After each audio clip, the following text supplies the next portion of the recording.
O vento da Chapada Diamantina não sopra como em outros lugares.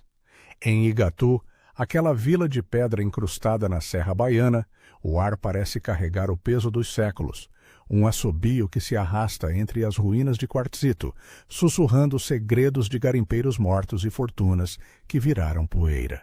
Zuleide Ferreira sentiu esse vento lixar sua pele assim que desceu da condução precária que a deixou na entrada da cidade.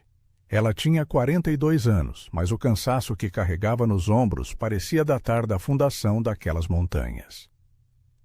Seu Tito, o homem que cuidava dos aluguéis de miséria da região, esperava por ela encostado em um muro de pedras secas. Ele era magro, com a pele curtida pelo sol implacável do sertão e olhos que evitavam o contato direto. Quando ele viu Zuleide, com sua única sacola de lona e aquele olhar de quem já tinha atravessado o próprio funeral, ele apenas acenou com a cabeça e começou a subir a ladeira de pedras soltas. "É longe do centro, dona Zuleide", disse ele, a voz rouca, sem olhar para trás. "Quase na beira do vale. O povo chama de casca de pedra. Não tem luz, não tem água encanada. É lugar para quem quer ser esquecido." "É exatamente o que eu procuro, seu Tito", respondeu ela, a voz seca. A cada passo, o quadril de Zuleide protestava, mas o que mais doía não eram os ossos, era o peso dentro da sacola. No fundo, envolta em um pano de prato encardido, estava sua concha de ferro. Uma peça pesada, forjada à mão, que ela usara por quase 20 anos na cozinha da escola municipal em Jequié. Aquela concha era o seu totem. Com ela, Zuleide tinha servido milhares de pratos de sopa, arroz com feijão e canjica. Ela tinha alimentado uma geração de crianças que a chamavam de Tia Zule. Mas a escola fechou, o marido se foi com as economias e a dignidade de Zuleide evaporou sob o sol da fome. Agora, a concha era um metal inútil, um lembrete constante de que ela não tinha mais ninguém para alimentar, nem a si mesma. Chegaram ao barraco. Era uma construção feita de pedras irregulares, amontoadas com uma técnica que parecia desafiar a gravidade. O teto era uma mistura de telhas coloniais partidas e lonas plásticas presas por pedregulhos. Não havia argamassa, apenas o encaixe bruto da rocha sobre a rocha. O cheiro que exalava de dentro era uma mistura acre de mofo, poeira de quartzito e algo mais. Um rastro de umidade que não deveria existir naquela seca. Seu Tito parou na entrada, mas não cruzou o umbral. Ele estendeu uma chave enferrujada com a ponta dos dedos, como se o barraco estivesse contaminado. "O aluguel é R$ 50 por mês, porque ninguém aguenta ficar. O último morador disse que as pedras falam. Eu não acredito nessas coisas, mas também não entro aí nem que me paguem o dobro." Zuleide pegou a chave. O frio do metal passou para seus dedos. "O senhor não precisa entrar. Eu já vi o inferno por dentro em Jequié." Um amontoado de pedras não me assusta. O homem deu um passo para trás, acendeu um cigarro de palha com as mãos trêmulas e partiu sem olhar para trás, sumindo na curva da trilha que levava de volta ao povoado de Igatu. Zuleide ficou sozinha. O silêncio da chapada caiu sobre ela como um manto de chumbo. Não havia som de pássaros nem de grilos. Apenas o vento, batendo nas quinas das pedras. Ela entrou. O interior era minúsculo. Uma despensa nos fundos, uma cozinha que se resumia a um tripé de ferro para lenha e um quarto onde o chão de terra batida era frio como o mármore de um cemitério. Zuleide soltou a sacola. O som da concha de ferro batendo no chão ecoou pelas frestas das paredes. Ela se sentou em um canto, abraçou os joelhos e fechou os olhos. "Deus, se o Senhor ainda mora em algum lugar desse mundo, esse lugar não é aqui", murmurou ela. Faziam meses que ela não conseguia rezar. A fé, para Zuleide, tinha se tornado como uma panela queimada que ninguém mais consegue arear. Ela não sentia ódio, apenas um vazio oco, uma dormência na alma. A primeira noite em Igatu foi um teste de sanidade. A escuridão era absoluta. Sem energia elétrica, a única luz vinha da lua, que filtrava pelas frestas da madeira da porta, desenhando linhas brancas no chão de terra. Zuleide deitou-se sobre um colchonete fino, cobrindo-se com o pouco que tinha. O frio da montanha começou a subir pelas pedras, entrando em seus ossos. Perto das 3 da manhã, o silêncio foi quebrado. Não era um som de bicho, era um arrastar. Ritmadamente, algo pesado parecia ser movido no cômodo ao lado, na pequena despensa. Ronque, ronque, ronque. Zuleide sentou-se, o coração martelando contra as costelas. Ela pegou a concha de ferro, segurando-a pelo cabo, como se fosse uma arma. Era a única coisa sólida que possuía. Quem tá aí? Gritou, a voz saindo mais fina do que pretendia. O som parou. Um silêncio sepulcral retornou. Zuleide acendeu um fósforo. A pequena chama dançou, projetando sua sombra gigante e deformada nas paredes de pedra. Ela caminhou devagar até a despensa. A porta de madeira podre estava entreaberta. Ela empurrou com o pé. Não havia ninguém, apenas teias de aranha e o cheiro de pó antigo. Mas, no canto da parede, onde uma das pedras grandes parecia ter se deslocado, havia algo diferente. Zuleide aproximou o fósforo, que já queimava seus dedos. Encaixada em um nicho na parede de pedra, como se fizesse parte da estrutura da casa, havia uma imagem. Era uma pequena estátua de gesso da Virgem Maria, com uns 20 centímetros. A pintura azul do manto estava descascada, revelando o branco por baixo, como se a santa tivesse cicatrizes.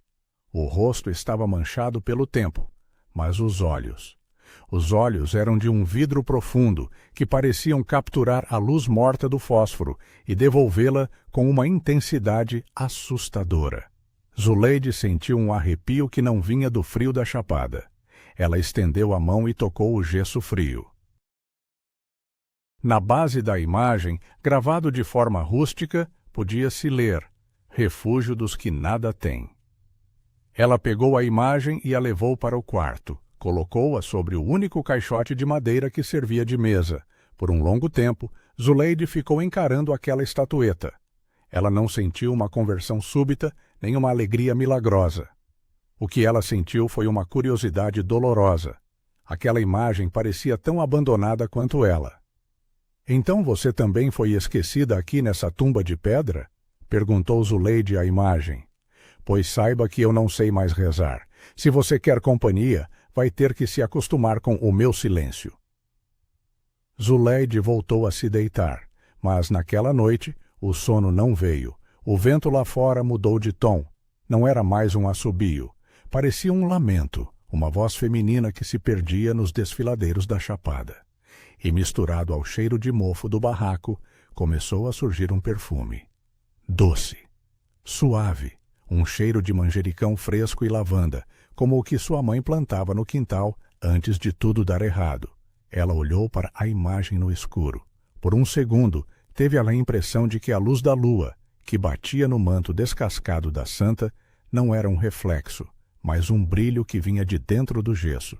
Zuleide apertou a concha de ferro contra o peito, fechou os olhos e, pela primeira vez em um ano, sentiu que a gentalha da solidão não estava mais sozinha naquele quarto. Ela estava em Igatu. Um lugar onde as pedras falam, onde os mortos vigiam e onde talvez o que foi perdido no mundo dos homens estivesse esperando para ser desenterrado do chão de pedra. Lavar roupa em Igatu é um exercício de paciência e flagelo. A água é escassa e cada gota precisa ser respeitada como se fosse sangue. Zuleide Ferreira aprendeu rápido a rotina da sobrevivência naquela terra de pedras e silêncio. Para ganhar os R$ 30 que sustentavam sua fome, ela caminhava 6 quilômetros, ida e volta, até a casa de Dona Aparecida, uma senhora de 70 anos cujas mãos, deformadas pela artrose, já não conseguiam mais torcer sequer um lenço de bolso.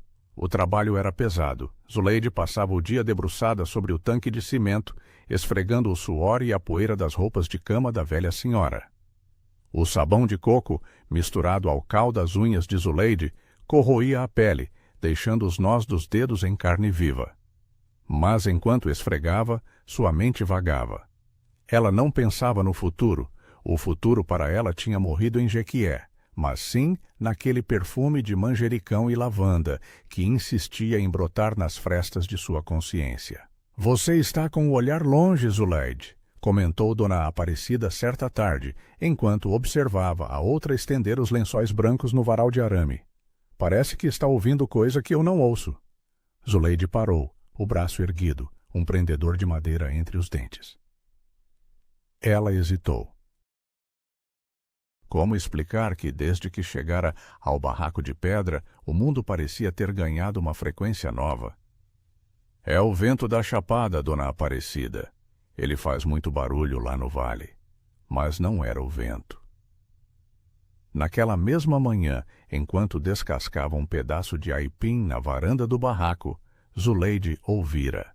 Não era um assobio, nem o roçar das folhas secas. Era um canto, uma voz feminina, límpida e profunda, entoando palavras que Zuleide não entendia, mas que vibravam em seu peito como o toque de um sino de igreja. Era latim. Um cântico antigo, suave e distante, que parecia brotar do fundo do desfiladeiro e subir pelas encostas de quartzito até envolver sua casinha.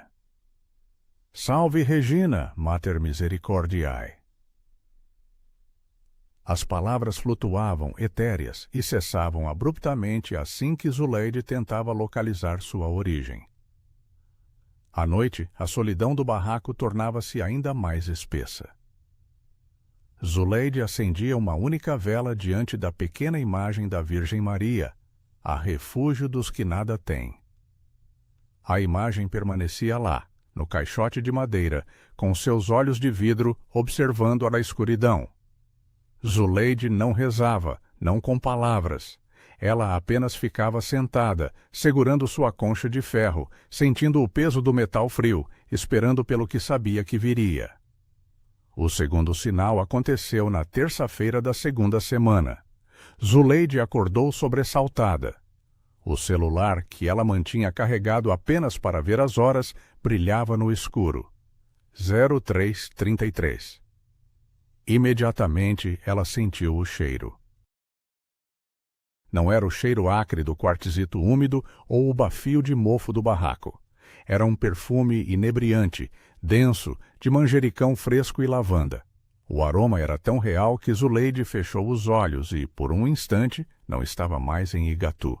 Ela estava na cozinha de sua mãe, 30 anos atrás. Viu as mãos de sua velha mãe picando as ervas para o banho de cheiro. Sentiu o calor do fogão a lenha e a segurança de uma infância que a pobreza ainda não tinha maculado. Era o cheiro do cuidado. O cheiro de quando ela ainda era alimentada pela vida e não apenas consumida por ela. Zuleide abriu os olhos. O barraco não estava escuro. Uma luminosidade azulada, tênue mas persistente, filtrava-se pelas frestas das paredes de pedra e pela lona do teto. A luz parecia pulsar, respirando com as paredes. Ela se levantou devagar, os pés descalços, sentindo o frio da terra batida. Caminhou até a varanda e o que viu fez seu sangue congelar. A imagem da Virgem sobre o caixote estava envolvida por essa luminescência azul. Não era um brilho de lâmpada, era como se o gesso tivesse se tornado translúcido, revelando um coração de luz lá dentro. E em volta do barraco, o silêncio foi quebrado por passos. Crack, crack, crack. Alguém caminhava sobre as pedras soltas do lado de fora. Passos lentos, pesados, circundando a casa.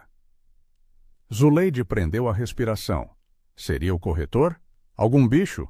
Ou, pior, algum andarilho procurando abrigo? Ela apertou a concha de ferro, pronta para se defender. Quem está aí? Ela sussurrou com medo da própria voz. Ninguém respondeu. A luz azul permaneceu por exatos 5 minutos, pulsando no ritmo de um coração calmo, e então desvaneceu, deixando apenas o perfume de rosas e lavanda no ar. Zuleide passou o resto da madrugada acordada, encolhida no canto do quarto, questionando sua própria sanidade. Estou ficando louca, repetia para si mesma. A fome e a solidão estão comendo o meu juízo. No dia seguinte, ao chegar na casa de Dona Aparecida para o serviço de lavadeira, Zuleide estava pálida, com olheiras profundas. Enquanto passava as camisas de linho do falecido marido da velha, ela não aguentou. Dona Aparecida, o senhor que era seu marido. Ele nunca falou nada sobre aquele barraco onde eu moro. A velha senhora parou de tricotar. Seus olhos pequenos e vivos fixaram-se em Zuleide com uma gravidade que fez a lavadeira largar o ferro de passar. O povo de Igatu não gosta de falar daquela casca de pedra, filha. Dizem que o lugar é carregado. Carregado de quê? Insistiu Zuleide. Há muito tempo, lá pelos anos 50, quando o garimpo ainda era a alma dessas montanhas, morava ali uma beata chamada Dona Eudóxia. Ela era uma mulher de luz, Zuleide. Rezava pelos doentes, curava quebranto com um raminho de manjericão e diziam que ela conversava com Nossa Senhora como se fossem vizinhas. Zuleide sentiu um arrepio percorrer sua espinha. Manjericão. E o que aconteceu com ela? Um dia, Eudóxia simplesmente não foi vista mais. O barraco estava aberto, a mesa posta, mas ela tinha sumido. Ninguém nunca achou o corpo, nem rastro. Uns dizem que ela morreu no vale, outros dizem que Nossa Senhora a levou em corpo e alma. Desde então, ninguém para naquele lugar. Dizem que ouvem os cantos dela em latim e que nas madrugadas a luz de Eudóxia ainda vigia quem ousa entrar lá. Josué, o corretor, só aluga aquilo porque é um homem sem alma, mas ele sabe que ninguém dura uma semana. Zuleide sentiu as mãos tremerem. Eu vi a luz, Dona Aparecida, e ouvi os cantos, e senti o cheiro da cozinha da minha mãe. Dona Aparecida inclinou-se para a frente, tocando a mão de Zuleide com seus dedos tortos e quentes. Então, minha filha, você não está ficando louca. Você está sendo visitada. Aquela imagem que você achou. Eudóxia tinha uma igual. Ela chamava de refúgio dos aflitos.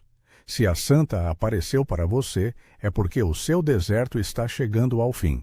Mas escute bem. Igatu não revela seus segredos para qualquer um. Se você quer saber por que foi escolhida, vai ter que ter coragem de olhar para baixo da terra. Zuleide voltou para casa naquela tarde com o coração em chamas. Ela olhava para as ruínas de pedra de Igatu e já não as via como túmulos de um passado morto, mas como sentinelas de um mistério vivo. Ao entrar no barraco, ela não soltou a sacola com indiferença.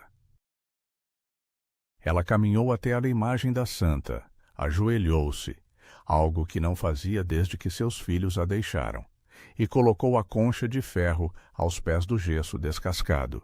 Eu não tenho nada para lhe oferecer, minha mãe, sussurrou Zuleide. Só essa concha vazia e um resto de vida que eu não sei mais como usar. Se a senhora quer que eu fique, me mostre o caminho, porque eu estou cansada de fugir da minha própria sombra. Naquela noite não houve passos, não houve luz azul, houve apenas um sonho, tão vívido que Zuleide podia sentir a umidade da terra em suas unhas. No sonho, Dona Eudóxia, a mulher da história, apontava para o chão da despensa, exatamente onde a imagem tinha sido encontrada. Ela não dizia nada, apenas sorria, e o som de água correndo, um riacho subterrâneo e cristalino, preenchia o vazio da alma de Zuleide. A lavadeira acordou com a primeira luz do sol, antes mesmo do galo cantar no povoado. Ela sabia o que tinha que fazer. A resignação tinha dado lugar a uma determinação feroz. Se havia um segredo enterrado naquela casca de pedra, ela o encontraria, nem que tivesse que remover pedra por pedra com as próprias mãos. Zuleide não estava mais deitada no chão duro de Igatu. No seu sonho, as pedras de quartzito da chapada haviam se transformado em nuvens de algodão, e o céu da baía era de um azul tão profundo que chegava a doer a vista. Ela caminhava por uma trilha de poeira branca, mas seus pés não sentiam as pedras cortantes. À sua frente, uma mulher caminhava com passos leves. Ela vestia um manto de um azul que Zuleide nunca vira, a cor do mar no horizonte de Salvador, misturada com a luz da manhã. A mulher não falava, mas o perfume que emanava dela era o mesmo que infestava o barraco, manjericão fresco e lavanda. Quando chegaram a um ponto onde a montanha parecia se abrir em um sorriso de pedra, a mulher parou e se virou. Não era o rosto de gesso da estatueta descascada. Era um rosto vivo, de pele morena como a de Zuleide, com olhos que carregavam toda a dor e toda a cura do mundo. Filha! A voz era um sussurro que vibrava nas pedras. Debaixo da poeira, onde escondes o teu medo, há um rio de misericórdia. Onde a rocha chora, a alma descansa. Cava onde a água canta e encontrarás o que foi guardado por amor. Zuleide acordou com um solavanco, o coração batendo como um pássaro preso em uma gaiola de costelas. O celular brilhou. 0333. O perfume de rosas era tão forte que parecia uma presença física no quarto. Ela se levantou, as pernas trêmulas, e caminhou até a varanda. A imagem da Refúgio dos Aflitos estava lá, banhada pela luz da lua, e aos seus pés, para espanto de Zuleide, havia uma flor branca. Um lírio de campo, fresco, com gotas de orvalho que brilhavam como diamantes mortos. Zuleide não tinha colhido flor nenhuma. Ela pegou o lírio. Ao tocar as pétalas aveludadas, uma onda de calor subiu pelo seu braço, desfazendo o nó de gelo que apertava seu peito há meses. Ela caiu de joelhos e chorou. Não foi o choro seco da derrota que a acompanhara desde Jequié, mas um pranto de libertação, soluços profundos que pareciam lavar as frestas de sua alma lavadeira. Eu vou cavar, murmurou ela entre as lágrimas. Se é isso que a senhora quer, eu vou cavar até achar o fundo desse mistério. Ao amanhecer, Zuleide não foi para a casa de Dona Aparecida. Ela vasculhou a pequena despensa nos fundos e encontrou uma pá velha, enferrujada e com o cabo de madeira rachado, deixada ali por algum morador que desistira da vida antes dela. Pegou também sua concha de ferro, o totem de sua antiga dignidade, para ajudar a remover a terra fina. Ela começou a cavar no canto da despensa, exatamente onde a imagem da Virgem fora encontrada entre as pedras descoladas. Os primeiros palmos de terra foram fáceis, poeira seca e restos de carvão, mas logo ela atingiu a camada de cascalho e quartzito. Cada golpe da pá enviava uma vibração dolorosa pelos seus braços, atingindo os ombros e a base do pescoço. Zuleide nunca fora uma mulher frágil. Os anos na cozinha da escola lhe deram braços fortes, mas aquela terra era diferente. Parecia que o solo de Igatu estava resistindo, protegendo o que estava escondido. Ronque, ronque, ronque. O som da pá na pedra ecoava no barraco vazio. Ao meio-dia, o suor ardia em seus olhos e suas mãos estavam em carne viva. As bolhas que se formaram cedo haviam estourado e o sangue se misturava à terra vermelha, criando uma lama escura nos seus dedos. A dor nos joelhos, apoiados no chão de pedra, era uma agonia constante, mas Zuleide não parava. Ela estava possuída por uma esperança desesperada. Foi então que ela ouviu. Não era um canto, nem o vento. Era um murmúrio. Um som de algo borbulhando, muito baixo, vindo de algum lugar profundo sob seus pés. Um som líquido, rítmico, como se a terra tivesse um coração que batia em ondas de água. A água canta, sussurrou ela, usando a concha de ferro para raspar uma pedra maior que bloqueava o avanço. Ela cavou por mais 2 horas, ignorando a fome e a exaustão que faziam sua visão tremer. Quando ela estava prestes a desfalecer, a pá atingiu algo que não era pedra, um som de madeira oca. Zuleide jogou a pá de lado e começou a cavar com as próprias mãos, as unhas se quebrando na terra dura. Lá estava. Uma caixa de madeira de jacarandá, pequena, envolta em um pano oleado, que o tempo não conseguiu apodrecer completamente. Com um esforço sobre-humano, Zuleide arrancou a caixa do buraco. O coração disparado, ela a abriu. Dentro repousavam 3 objetos. Um terço antigo com contas de cristal azul, uma fotografia em preto e branco de uma mulher de olhar sereno segurando a imagem da Virgem, e um caderno encadernado em couro gasto. No verso da foto, a caligrafia firme dizia: Benedita Maria da Conceição, serva da Rainha, Igatu, 1950. Zuleide abriu o caderno. As páginas estavam amareladas, mas a tinta permanecia legível. Escrevo para quem a mãe trouxer depois de mim. Começava o diário. No ano de 1948, fiz uma promessa. Se meu filho voltasse vivo da guerra, eu faria deste lugar um altar para os esquecidos. Ele voltou e Nossa Senhora me mostrou o segredo destas ruínas. Debaixo deste chão corre a água da graça. Não é água comum, é o suor da terra que cura o que os homens feriram. Guardei a fonte sob as pedras para que ela só se revele quando o mundo estiver seco de amor e a pessoa certa vier para dar de beber aos aflitos. Se você lê estas linhas, a sede acabou. Zuleide sentiu um frio na barraca, mas não era o frio da chapada. Era um calafrio de propósito. Ela olhou para o fundo do buraco onde a caixa estava e percebeu que a terra estava mudando de cor. Ficava mais escura, mais úmida. De repente, um estalo seco. O chão da despensa, que ela percebeu ser apenas uma crosta fina de sedimentos sobre um grote subterrâneo, cedeu. Zuleide gritou enquanto o solo se abria sob seus pés. Ela caiu apenas 1 metro, aterrissando em uma cavidade natural de pedra. O susto foi substituído pelo maravilhamento. Do fundo daquela pequena gruta subterrânea, entre 2 fendas de quartzito puro, brotava um fio de água. Era cristalina, fria e refletia a luz do sol que entrava pelo buraco no teto como se fosse prata derretida. O murmúrio que Zuleide ouvira agora era um canto claro. Zuleide estendeu a mão trêmula e colheu um pouco da água na palma. Levou-a aos lábios. Não tinha o gosto mineral da água dos poços da região.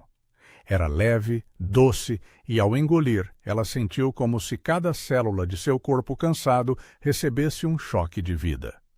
A dor em seus braços pareceu amortecer, e a amargura que guardava por Jequié se dissolveu como sal em correnteza. Meu Deus, é verdade, soluçou ela, olhando para as próprias mãos sujas de sangue e terra, agora banhadas pela água pura. Ela pegou sua concha de ferro, aquela que servira tantas sopas para crianças famintas, e mergulhou na nascente. A concha saiu transbordando. Zuleide levantou o metal pesado em direção à abertura do teto, como se oferecesse um sacrifício. Ela não era mais uma mulher quebrada vivendo de restos. Ela era a guardiã do segredo de Eudóxia. Ela era a mulher que encontrara a esperança debaixo da pedra. Mas enquanto a água subia e inundava o fundo da pequena despensa, Zuleide sabia que aquele milagre não permaneceria escondido por muito tempo. Igatu estava prestes a acordar de seu sono de pedra, e ela teria que ser forte o suficiente para enfrentar o que viria quando os aflitos começassem a bater à sua porta. A notícia sobre a Mulher da Água espalhou-se pela Chapada Diamantina com a velocidade de um raio atingindo o cume do morro do Pai Inácio. Em menos de uma semana, o silêncio milenar de Igatu foi estilhaçado pelo som de motores cansados e passos apressados. O barraco de Zuleide, outrora um túmulo de pedras esquecido, transformara-se em um formigueiro humano. Eram os aflitos, que o diário de Eudóxia previra, mães com crianças febris, velhos com olhos nublados pela catarata, homens com o corpo curvado pelo peso de uma vida de fardos. Zuleide Ferreira, a mulher que meses atrás não tinha sequer o que comer, agora passava os dias distribuindo vida. Ela usava sua concha de ferro, o tótem de sua dignidade recuperada, para tirar a água cristalina da fonte que brotara sob o chão da despensa. Cada conchada era um rito. Ela não cobrava 1 centavo, apenas pedia que rezassem pela alma de Dona Eudóxia e pela paz no mundo. Mas o mundo, com sua lógica de aço e ceticismo, não demorou a bater à sua porta. Na tarde de uma quinta-feira abafada, um jipe moderno estacionou na entrada da trilha, levantando uma nuvem de poeira vermelha. Dele desceu o Dr. Heitor Vasconcelos, o médico-chefe do Hospital Regional de Lençóis.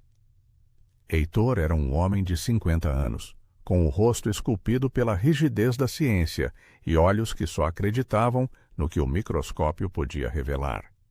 Ele vira os relatos nas redes sociais, ouvira as histórias de curas impossíveis e viera para colocar um fim ao que chamava de charlatanismo de beira de estrada. Ele entrou no barraco sem pedir licença, afastando a fila de fiéis com um gesto autoritário. Zuleide estava ajoelhada junto à fonte, entregando uma caneca de água a um rapaz que mancava. Já chega disso. A voz de Heitor ecoou nas paredes de quartzito como um chicote. A senhora tem noção do perigo que está correndo, distribuindo água de uma poça de lama para pessoas doentes? Isso é crime contra a saúde pública, minha senhora. Zuleide levantou-se devagar. A umidade da gruta subterrânea brilhava em seu rosto, dando-lhe uma aura de serenidade que irritou o médico. Não é uma poça de lama, doutor. É uma nascente que Deus me deu para cuidar. Deus não abre nascentes em terrenos de quartzito seco. Isso é geologicamente impossível. Heitor rebateu, abrindo sua maleta e retirando frascos para a coleta. Vou levar essa água para análise. E já aviso, se encontrar uma única bactéria, uma única impureza, eu mesmo farei o boletim de ocorrência e mandarei fechar este lugar. A senhora está iludindo pessoas que precisam de medicina real, não de superstição. A medicina real não curou a minha fome em Jequié, doutor, respondeu Zuleide, a voz firme. Mas esta água limpou a amargura do meu peito. O senhor pode levar o que quiser, mas não pode levar a paz de quem já bebeu daqui. Heitor bufou, agachando-se para coletar as amostras. Foi nesse momento que o céu da Chapada decidiu intervir. O sol, que até então castigava a terra, foi engolido por nuvens cor de chumbo. Um vento súbito, o esturro da serra, começou a uivar entre as ruínas de Igatu. Era uma tempestade daquelas que só acontecem no sertão da Bahia. Rápidas, violentas e impiedosas. Em minutos, o dia virou noite, e o som dos trovões parecia o de montanhas colidindo. As pessoas que estavam do lado de fora tentaram se abrigar sob as árvores ou correr para seus carros. Mas uma figura não se moveu. Um jovem casal, Juliana e Marcos, chegou ao barraco desesperado. Juliana, grávida de 8 meses, estava pálida, com o vestido de chita encharcado de suor e água. — Por favor, me ajudem! Marcos gritava, amparando a da esposa. Ela começou a sentir dor no carro. A bolsa estourou. Heitor, esquecendo por um momento sua arrogância, assumiu o controle. Ele ajudou Marcos a colocar Juliana sobre o colchoado de Zuleide. O médico examinou-a rapidamente e seu rosto, antes severo, tornou-se lívido. — Droga! Ele exclamou, enquanto o vento sacudia as lonas plásticas do teto do barraco com uma fúria ensurdecedora. O bebê está em sofrimento fetal. É um parto pélvico. Ele está vindo de nádegas. Ela precisa de uma cesárea de emergência. Marcos, ligue para a ambulância de Lençóis. Agora. Não tem sinal, doutor. Marcos gritava, lutando contra o barulho da chuva que agora desabava como uma cachoeira sobre as telhas partidas. A estrada. Eu vi quando vinha. Um barranco caiu na curva. Ninguém passa. A tempestade parecia um monstro tentando arrancar o barraco do chão. A água da chuva começou a invadir o quarto, misturando-se à terra. Heitor estava suando frio. Ele tinha apenas seus instrumentos de coleta e um estetoscópio. Eu não posso fazer isso aqui. Heitor gritou, o pânico subindo pela garganta. Não tenho anestesia, não tenho fórceps, não tenho luz. Se eu tentar fazer o parto nessas condições, o bebê vai sufocar e ela vai ter uma hemorragia. Eles vão morrer, Zuleide. Ambos vão morrer nas minhas mãos. Zuleide aproximou-se. Ela não sentia medo. O perfume de manjericão e lavanda inundou o ambiente, sobrepondo-se ao cheiro metálico da chuva. Ela pegou sua concha de ferro, mergulhou-a na fonte da despensa, que agora brilhava com aquela luz azul pulsante que ela vira na primeira noite, e voltou para o quarto. O senhor cuida do corpo, doutor. Eu cuido da vida, disse ela, a voz calma no centro do furacão. Zuleide ajoelhou-se ao lado de Juliana. A jovem gritava de dor, o corpo arqueado. Heitor tentava desesperadamente manobrar o bebê, mas suas mãos tremiam. O cordão umbilical estava enrolado no pescoço da criança. O bebê estava ficando roxo. Ele parou de se mexer. Heitor soluçou, a ciência falhando diante de seus olhos. Ele morreu, Zuleide. Acabou. Zuleide fechou os olhos. Ela não rezou o Pai Nosso decorado. Ela falou diretamente com a mãe que vira no sonho. Mãe de todos os aflitos, eu passei a vida servindo sopa para os filhos dos outros enquanto os meus se perdiam. Eu não deixei ninguém morrer de fome. Não deixe este pequeno morrer de sede de vida. Use as minhas mãos, use esta água. Mostre que o Senhor é o dono da ciência. Wilson, com um gesto decidido, Zuleide derramou um fio da água da fonte sobre o ventre de Juliana e outro sobre as mãos do médico. Depois, molhou os lábios da jovem mãe. Agora, doutor, tente de novo.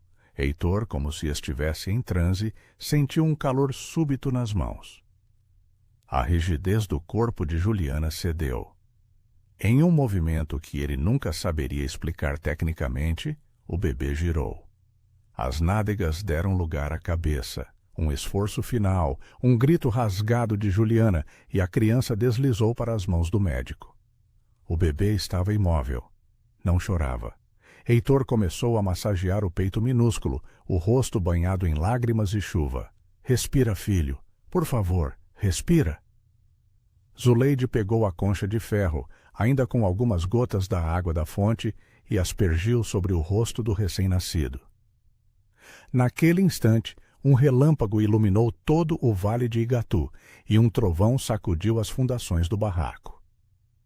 O bebê deu um solavanco, abriu a boca e soltou um choro tão forte e vigoroso que pareceu calar a própria tempestade. Juliana desabou em prantos de alívio. Marcos caiu de joelhos aos pés de Zuleide.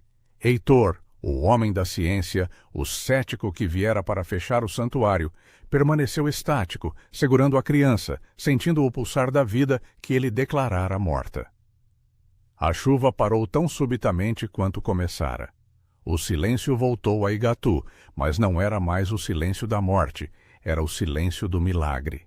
Heitor olhou para Zuleide, depois para a nágua em suas mãos e, finalmente, para a pequena imagem da Virgem sobre o caixote, que parecia sorrir sob a luz azul que se desvanecia.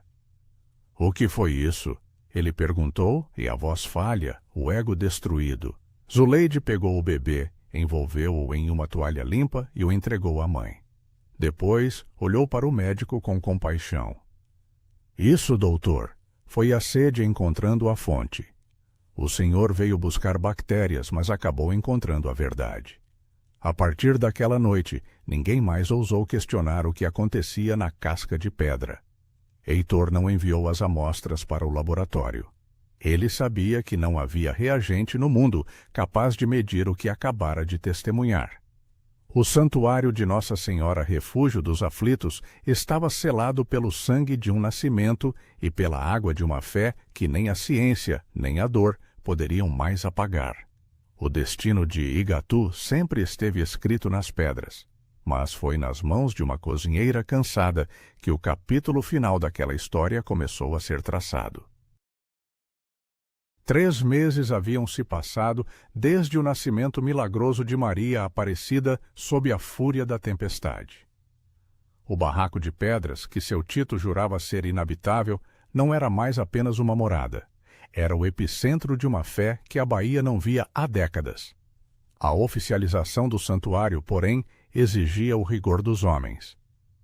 Naquela manhã de dezembro, uma comissão enviada pela Diocese de Caetité, acompanhada de peritos e teólogos, subiu a caladeira de pedras de quartzito, Entre eles estava o Dr. Heitor Vasconcelos. Mas ele não trazia mais o olhar de chicote ou a maleta cheia de frascos para caçar bactérias. Ele caminhava com a humildade de quem teve o orgulho quebrado pelo choro de um recém-nascido que a morte já havia reclamado. Zuleide Ferreira os recebeu na varanda. Ela vestia um avental branco, limpo e passado, a mesma armadura que usava nos tempos da cozinha da escola.